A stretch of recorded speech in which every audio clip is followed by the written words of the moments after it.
Hello, I'm Warren Martin, and this is Mo Monday, where it's all about getting Big Mo on your side to start out your work week, getting the motivation you need on Monday to be who you were created to be all week long. I want to send this Mo Monday out to Thrall Independent School District, the Fellowship of Christian Athletes there. Met with them this past week, and we talked about how God sees you and having a correct vision of who God is. We talked about having a new focus and being able to see God in a new way. And I want this Mo Monday to kind of follow up with what we talked about there. So this one goes out to Thrall Independent School District.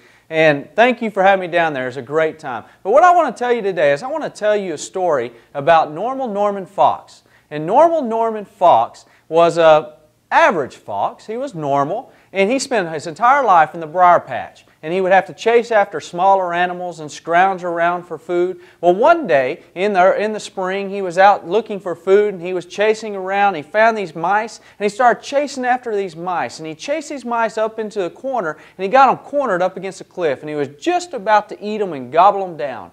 Well, the mice are named Fame and Fortune, and Fame and Fortune stepped forward and said, "Please, please, please don't eat us. Please don't eat us."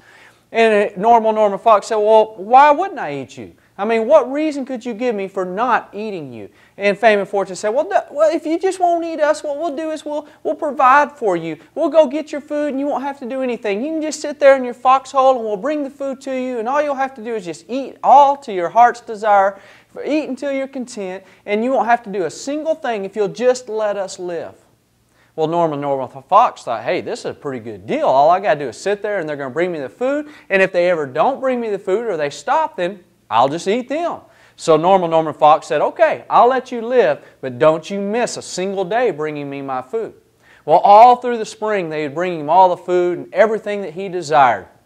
And he sat in his foxhole, and he kept getting bigger and bigger and bigger and bigger until finally it started getting close to winter. And of course, when winter came, it came harder and harder and harder for Fame and Fortune to be able to find enough food to feed Norman Fox. So one day they came to him and they said, we can't find any food. There's no food. We can't find any food. And Norman Fox said, you better find some food, or if you don't, then I'll eat you up right here. I'll eat you right where you stand. And Fame and Fortune went out and they looked again, and they looked harder, and they still couldn't find any food. So they came back and they said, look, Norman Fox, we can't find any food. And Norman Fox, he just went off in a rage, and fury filled him up. And he took off and he said, I'll eat you right now. And he took off after Fame and Fortune. Well, Norman Fox, first of all, had a little trouble getting out of the foxhole because he had stayed there all through the spring, all through the summer, and now it was winter time, and he had gotten fat because Fame and Fortune had fed him all along the way. So he struggled and he struggled to get out of his fox den, and then he took off chasing after Fame and Fortune. And Fame and Fortune took off running through the briar patch, and they were dodging under bushes, and they were dodging behind rocks, and they were going all over. And Norman Fox had lost a lot of his speed because he was so overweight now after Fame and Fortune had fed him all that time. And so he was trying to get them, and he was trying to get them, and he'd almost get up to one of them, and the other one would cut across. He'd almost grab a hold of Fame, and Fortune would cut across. He'd almost catch up with Fortune, and Fame would cut across. And they kept distracting him by cutting one in front of the other. And so he's constantly chasing after Fame and Fortune and Fame and Fortune. They were hiding under bushes, they were hiding around rocks, and they were going as fast as they possibly could.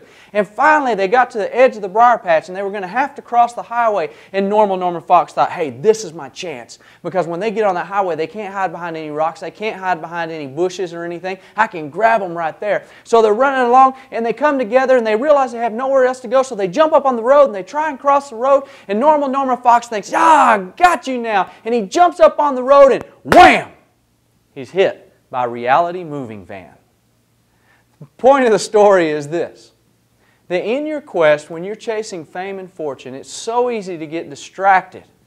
It's so easy to get distracted from who God is and who you were created to be in Him, that we start chasing after fame and fortune, and we miss the reality moving van. Because reality is always moving. And if you get your focus on the wrong things, you will get run over just like Norman Fox did, and you'll get splattered all over the place by reality.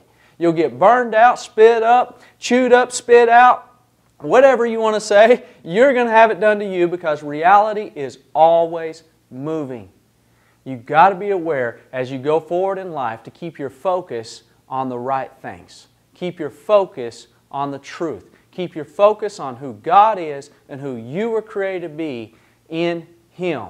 because it's only in that way that you can successfully navigate through life without being run over by reality. I'm Warren Martin, and this is Mo Monday, and I hope you'll join us again next week as we bring to you another Mo Monday. Until next time, go have an extraordinary week. Oh, and just a side note, I want to send out a thank you to Stephanie Walker in Australia for sending me that story. That story was told by a retiring police officer at a retirement party. And I took this little story that he told and created it into fairy tale and created the characters and everything. But thank you, Stephanie, for sharing that with me, because it has really impacted my life, and I think it's really going to impact the lives of others. Thanks, Stephanie.